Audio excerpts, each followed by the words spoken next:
My first game of the weekend, Texas Tech traveling to Utah. I believe we talked about it already. It's a 12 o'clock kickoff on the East Coast, but I believe it's going to be a 10 a.m. kickoff over there in Mormon Valley. So it is going to be crazy to see Utah right now. I saw -2.5. I saw some lines given out at -3, over under 57.5. Let's start with Texas Tech, number one scoring offense in the FBS right now. They haven't really played anybody, but obviously when your team is doing that, they're expected to blow them out, and they've been doing that. The passing game has been crazy. Baron Morton is going wild right now, 923 yards through the air, 11 touchdowns, just one interception, completing at 70.4% a clip. He has some big play guys on the outside with Coy Eakin. Love that guy, love that name. And Caleb Douglas. Also, knock their tight end, Terrence Carter Jr., transfer from Louisiana Raising Cajuns, baby. And he is living up to the expectation, one of the 4 stars that they brought in.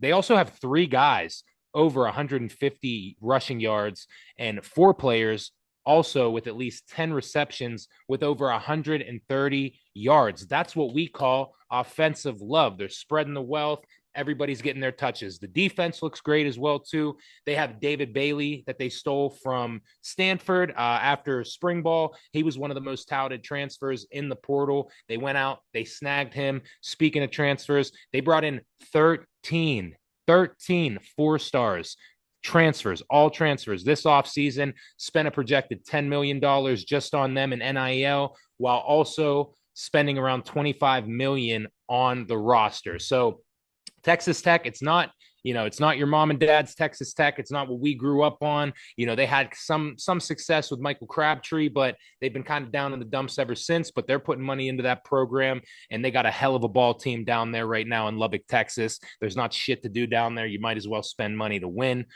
Utah, let's move over to them. They have the best win out of these 2 schools. It's not really saying much since that team is UCLA. Boy, are they a dumpster fire. That's another tale for another day. We won't even jump into that. With that being said, Devin Dampier has been damn good at quarterback right now, throwing for 628 yards, 7 touchdowns, and 0 picks right there. He also leads the team in rushing with 198 yards, but not too far behind him is Wayshawn Parker and Nicorey Rogers. They are a nice little 1-2 tandem, so I like that.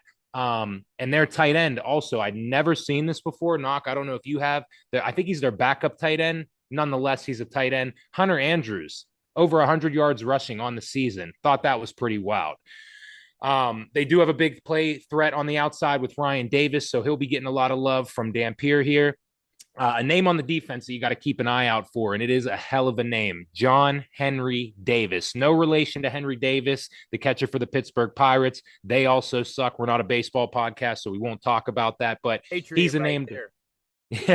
He is a Patriot. It's a hell of a name. He'd be front lines on the Marines, it sounds like. But he anchors that defensive line. He already has 5 sacks on the season, and their defense as a whole is top 10 in the country for in terms of opponent scoring. I guess I'm wording that correct. So they don't give up a ton of points. They don't give up a ton of big plays. It's going to be interesting to see how they anchor down against Texas Tech.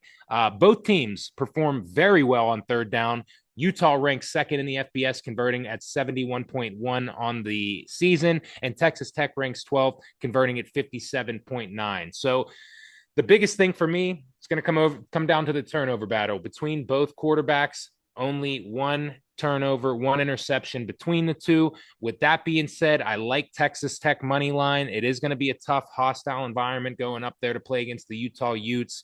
That crowd is crazy. The energy. I know that the stadium, I've heard, feels like they're on top of you. It's very compact there, but I like Texas Tech outright money line, and I do like the over. Yeah, I mean, I expect a team that went out and spent all the money that Texas Tech did. I think they brought in, over 40 transfers or whatever the case may be, maybe even higher than that. The one thing that was extremely interesting to me about it was Baron Morton being one of the few guys that stayed there for 4 to 5 seasons. It kind of shows me that they have a lot of trust and a lot of faith in him. So, and, as you said earlier, 900 yards, 9 touchdowns. The guy's been completely stellar for the team. I'm gonna rock out with Texas Tech. You're very convincing. But going into Utah is never easy. That is one of the more difficult places to play in college football. A very underrated place to play in college football as well. You know, you got to give Utah all the credit in the world. Over the last couple of years, they've been able to maintain relevancy, not just with a name, but in the rankings. And they've had multiple different quarterbacks throughout the entire process. You know, Cam Rising, he's finally gone and out of there. See So you, buddy. yeah, it's a new day for the Utah Utes. So I think it's going to be a tough matchup. It's obviously a toss up for a reason. I'm nervous about it, but I'm taking the away team.